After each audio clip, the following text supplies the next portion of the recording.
చూసినరా Balanagar Vimal cinema talkies కాడ Raja Saab media show సినిమాకు ఇట్లా అభిమానులంతా అగడుపడ్డట్టే ఎగబడ్డారట.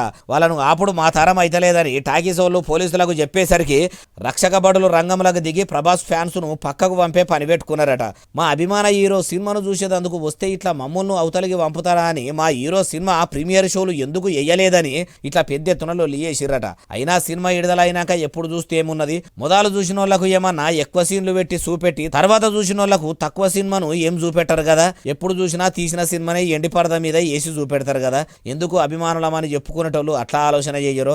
అయినా పుష్ప 2 సినిమా అప్పుడు అభిమానులు చేసిన హంగామాతోని ఓ నిండు పానం బొవుడే కాదు, ఓ పసిపిల్లగాడు ఇప్పటికీ కోలుకోకుండానే అయిపోయాయి. ఫ్యాన్స్ చేసే హంగామాతోని ఏమన్నా ఫైదా ఉన్నదా అంటే ఏం ఉండదు. పబ్లిక్ కు తిప్పలాయతట్టు చేస్తే ఏమొస్తుంది. అయినా సినిమా హీరోల మీద ఉన్న అభిమానము ప్రేమ ఇంటోళ్ళ మీద కూడా పెంచుకొని కనిపించిన తల్లిదండ్రుల కోసం ఇట్లనే కష్టపడి ఊరి కోసము ఇట్లనే హుషారుగా ముంగడికి వస్తే మంచుకుంటది. కానీ 3 గంటల సినిమా మీద ఉన్న యావ బతికినంత కాలం బాధలు పంచుకునేటోళ్ళ మీద ఉండాలే కదా అంటుర్రు ఈ ముచ్చటిన్నోళ్ళు.